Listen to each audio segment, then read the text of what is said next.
Well, thanks everybody for joining today. It's an honor to be here. I think there's a lot of opportunities in the industry today to take advantage of some funding resources, and there's a lot of terminology that's trending, and sustainability, obviously being very trendy. And so, what I'm hoping to do today is just take a look at kind of what we feel like the current landscape of the industry is, but really just dig into what funding opportunities look like. And what we're really focused on is opportunities for farms and ranches to increase resiliency, and a lot of that through grazing opportunities, as well as forage production. And so, really want to dive in and talk a lot about what it means for your farm and ranch. Like Sarah said, AgSpire is relatively new. The company's about 3 years old, and really what we're focused on is developing and implementing voluntary incentive-based programs that really enhance this resiliency of farms and ranches. And so it's our aim to work very thoughtfully and practically with program design that's producer focused. And that's one of our main tenets, is to remain producer focused through all of these program opportunities. And part of that is to use expert technical assistance on the ground.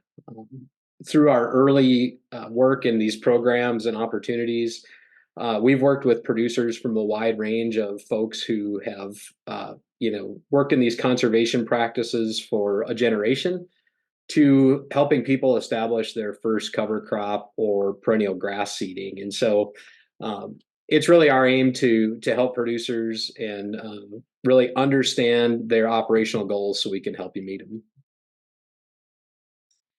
So again, my name is Ryan Eichler. I'm the director of producer programs for AgSpire. I've spent over 20 years in the industry working directly with producers. And I added this picture of my family because it's really important to me as we work in this to ensure that we offer these kids that are in this picture with my wife and I the same opportunities that we've had. And so, uh, along with working with AgSpire, we actually operate in kind of southeastern Kingsbury County. Lake Preston is the area we live in. We get this beautiful view out of our back door of Lake Whitewood every day, and it means a lot because we teach these young people to appreciate the land and the livestock about as much as we did. And so it's really where most of us at AgSpire come from, either farming or ranching backgrounds. And so it's important to us to remain true to producer values. So this is a picture that's kind of made the rounds in the early life of AgSpire, and this is a field of soybeans in Clark County, and it's actually at our one of our founders of AgSpire, Jared Knock, at his home farm. And the farm is actually located in the James River Valley, and this is a pretty common sight in that part of the world. And so, as you can see, that ground scarring that appears in those pictures are actually saline affected areas.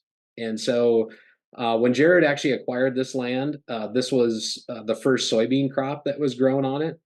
And really, there's an active crop out there. And so, more mature looking soybeans, but as you can see in those areas, nothing really grew. And so through Jared's work and some diligent study, he wanted to know, a, how can I make those areas more productive, right? Because if any of you operate in that area or have seen this before, you usually can put the same level of input on those acres and really have nothing grow. And so after some work, and 12 months later, this is the same piece of ground with a corn crop on it. And so they designed a mix to plant those field borders to saline tolerant species.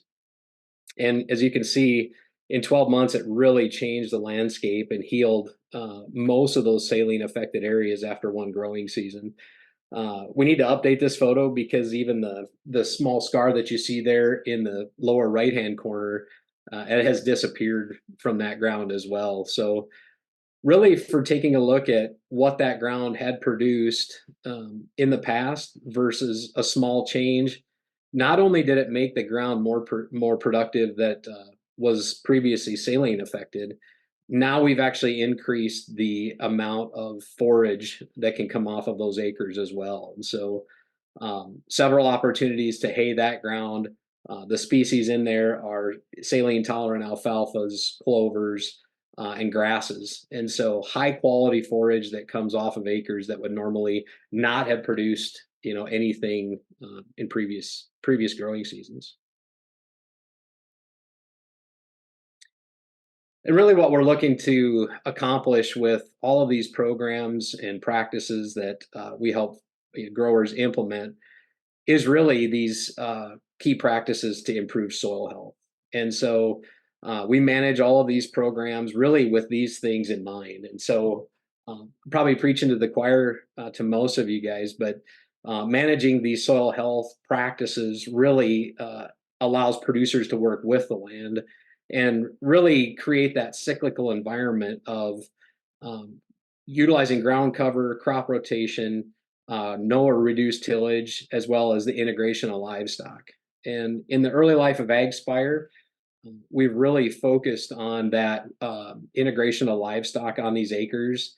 And as we've received funding for producer programs, the bulk of our work has been in livestock, especially cattle grazing.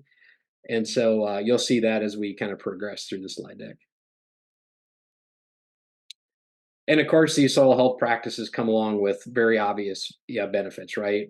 Whether it's controlling erosion, increasing forage opportunities, which you all are here to talk about today, but really improving water quality, soil temperatures, compaction, weed growth. A lot of folks interested in the habitat and wildlife opportunities that exist because of these practices. We've really got all of these things in mind as we design programs.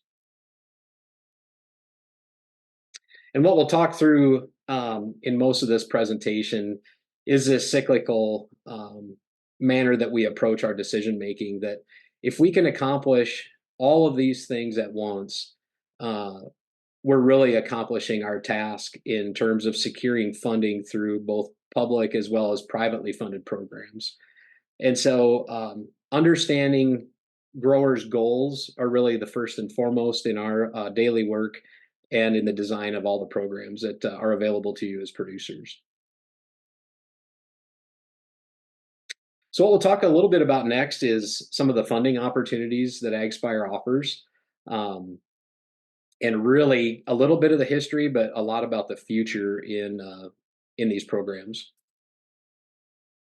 So when we take a look in the past on opportunities for quote unquote sustainability programs, obviously sustainability is a buzzword today and has been for a bit, but we're really reshaping the way that the marketplace looks at sustainability. And if you take a look specifically on crop production and livestock production over the last 10 to 20 years, the premiums that were associated with sustainability are really how animals and crops were raised or how they've been grown. And really, that increased value came through label premiums, right? And so, premiums such as organic, GAP, which is a natural livestock production certification, NHTC, which is non hormone treated, non GMO, and grass fed, being some of the most popular. They did really offer producers a lot of value in terms of market premiums, and still do today. Um, Growers have the opportunity to participate through mostly third party verification, and being the way that the crop or the animal was raised. The way we look today, and we believe going forward, is there's a new sustainability premium framework that's currently being developed. And really, it's centered around greenhouse gases, right? We can look at rewarding for greenhouse gas removals out of the atmosphere, which the great news for farms and ranches is really the only way of doing that practically is through green living things, putting carbon back in the soil and sequestering it where it belongs. We're looking at programs that look at greenhouse gas reductions through efficiencies, and so we actually launched our first greenhouse gas reduction pilot project this year in conjunction with a major food retailer. So we'll talk a little bit about that.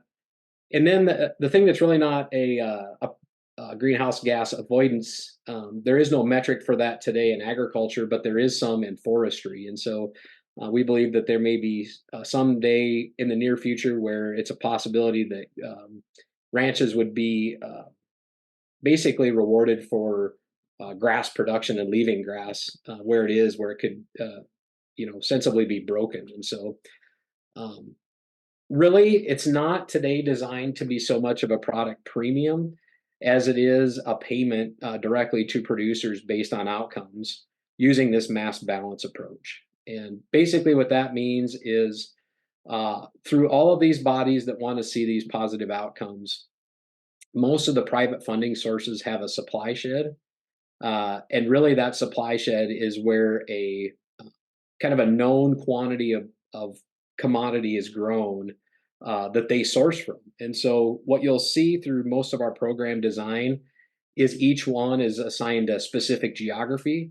And that is either due to public-private partnerships that we have formed with entities such as South Dakota State University, that we'll talk a little bit about a program there. But really, from a private perspective, really where companies source commodities from, they're going to categorize those into geographic supply sheds, and then we'll keep track of that on this mass balance approach. So really, the landscape for current public funding, there's a tremendous effort through public funding programs to increase the availability of funds for conservation practices. And so looking back on the 2023 Farm Bill, conservation programs are estimated at $60 billion between basically now and 2033 on a 10-year outlay. And so we'll talk a little bit more about those, how they ramp up. But in addition to that, through the Inflation Reduction Act that was introduced in 2021, there's an additional $19.5 billion for conservation programs. And so really that those funds can be spent past 2026, but really not past the fiscal year of 2031. And so two really large pools of funding that's available today, as well as you'll see in this slide, will be ramped up considerably over the next 4 years, and so, or 3 years. As you can see in 23, about $850 million were dedicated to these programs, and a steady increase up to about 9.5 times for the available funding in 2026. And so tremendous opportunity for producers to have the ability to utilize these funds for conservation type work. In the midst of the increase of most of the public funding, there was a project that was announced in 2022 called Partnerships for Climate Smart Commodities. Through the USDA, this project or this program was launched, and about $2.8 billion was allocated between about 70 selected projects under the first pool of funding. And so AgSpire was fortunate enough to be the recipients of a couple of these in terms of being partners on the grants as well as advisors for several others. And so the opportunity to bring more programming dollars today, we've got that opportunity today as well into the future.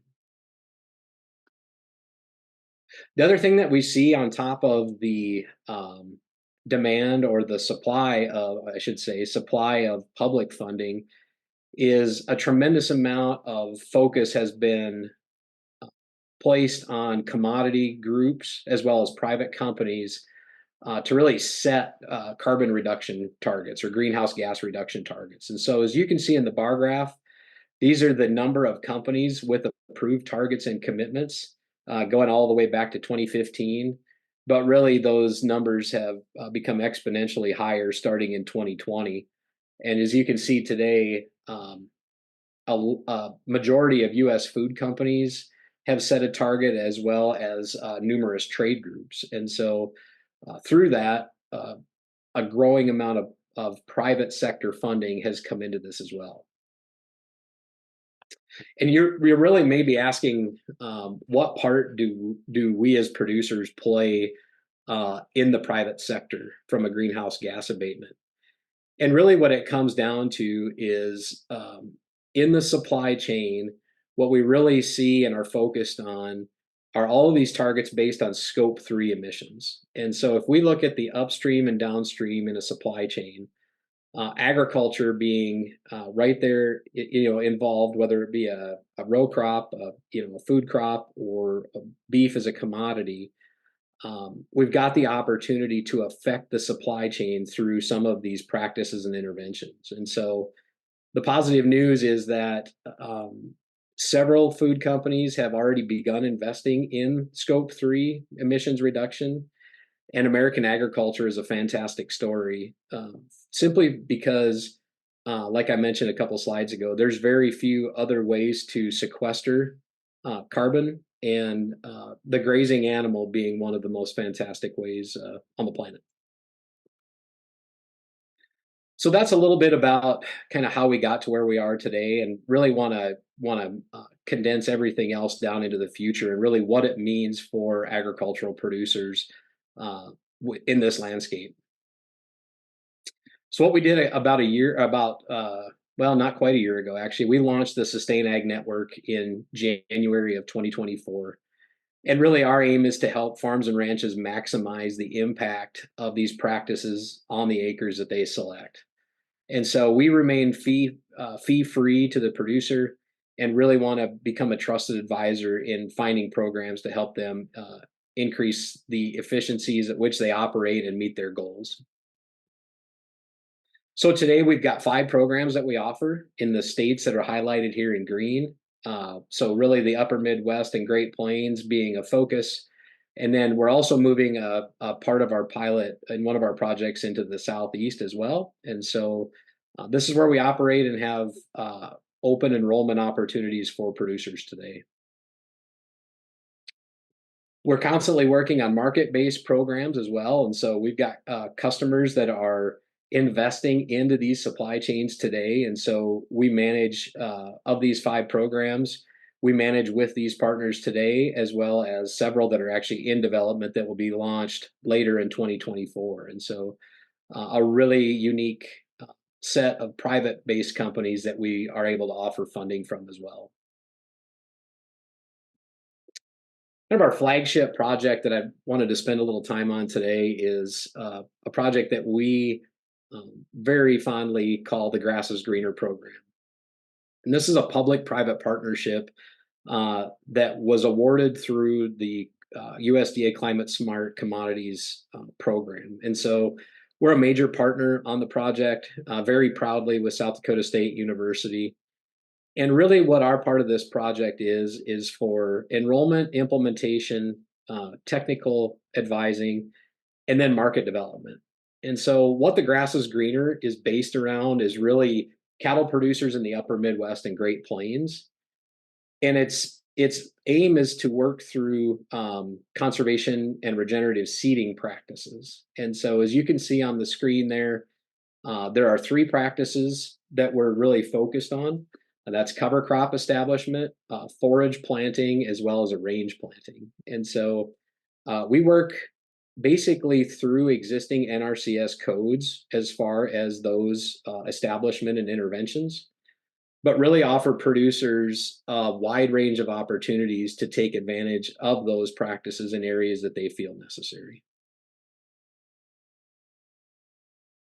This is kind of the nuts and bolts of the program. And so from an eligibility standpoint, along with most of the other projects that we manage, what we feel is really unique is most of these are 1-year contracts. And so what we would look at on the front end is enrolling total grazing and feed production acres in a 1-year contract, and then choose up to 200 acres per year to make a seeding on. And so you can work directly with an AgSpire advisor, to pick the acres and the practices that are going to help you accomplish what you're looking to get done.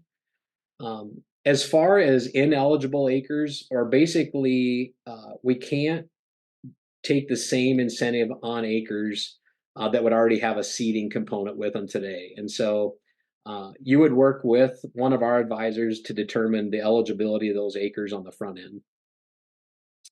The implementation piece is really quite straightforward. We would help either create or refine or formalize a grazing management plan that includes 6 months of grazing.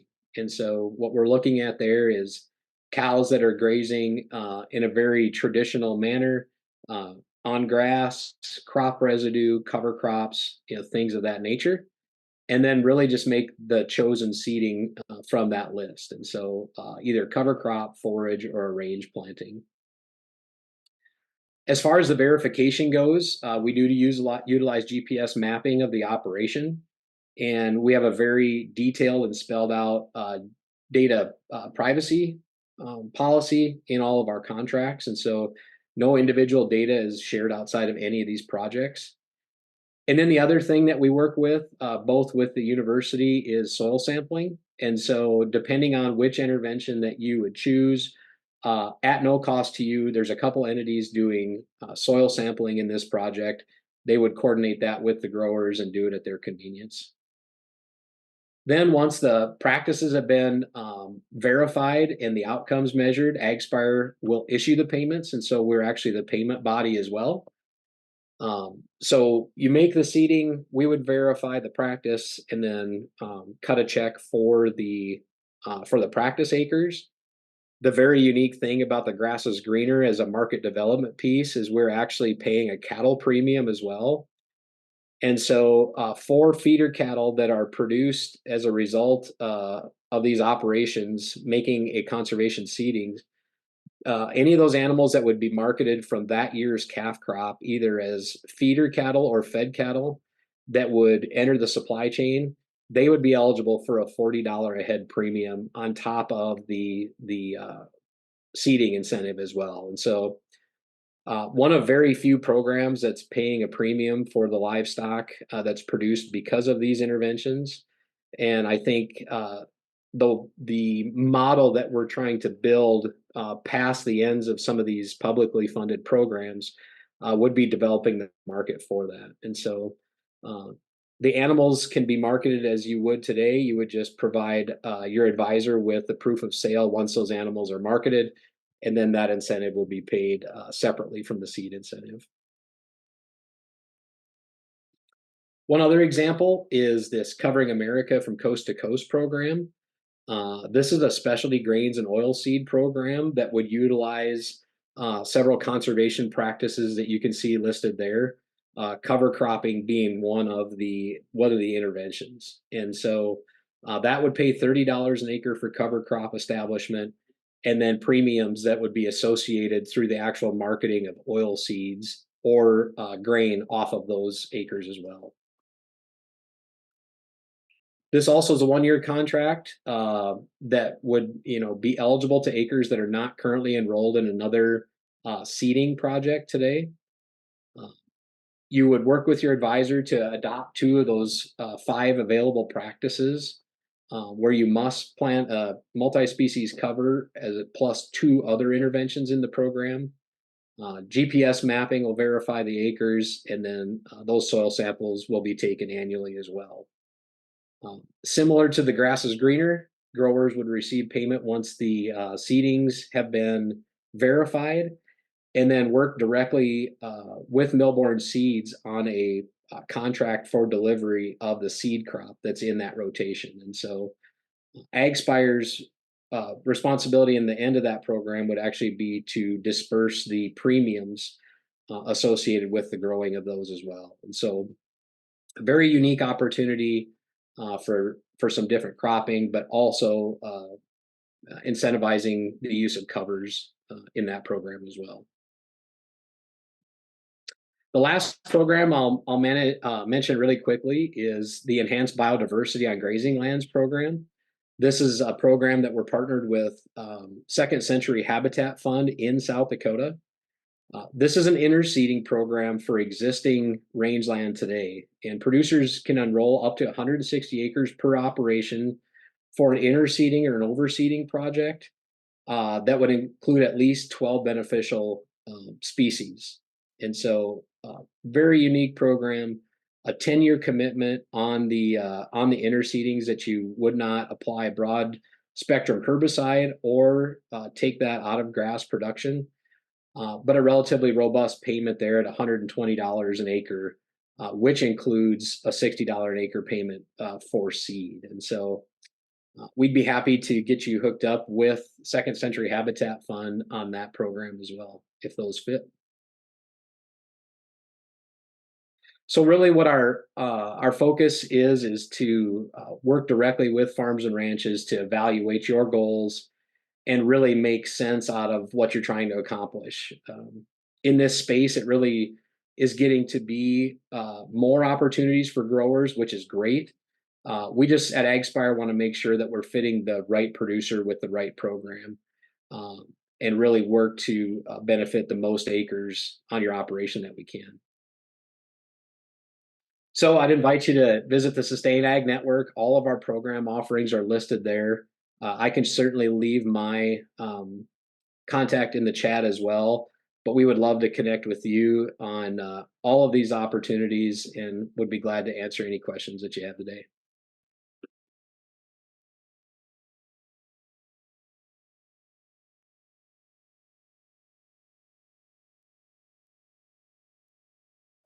What is your geographical footprint? Yeah, geographical footprint. I will see if I can get back to that slide. That's really where we have programs operating today, and so obviously they will be different geography for different programs. But if you're in any of those states in green today, we would likely have some sort of an opportunity for you.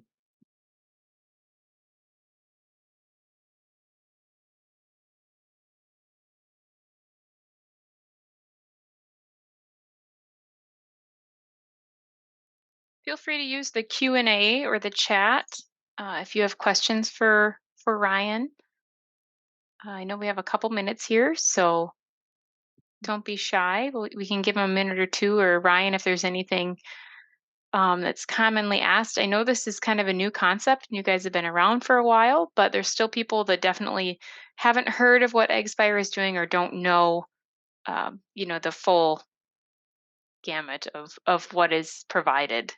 Yeah, certainly, and I think that that's I think the unique thing about AgSpire and the Sustain Ag Network is our tie to both producers as well as the private sector, especially in the food industry. And so it's given us a very unique look into the space and allowed us to accelerate the development and the opportunity for producer funding. And so we're very proud of that, and we're we're so excited to be able to work directly with producers um, to secure funding for these practices that are really going to make a difference on their place.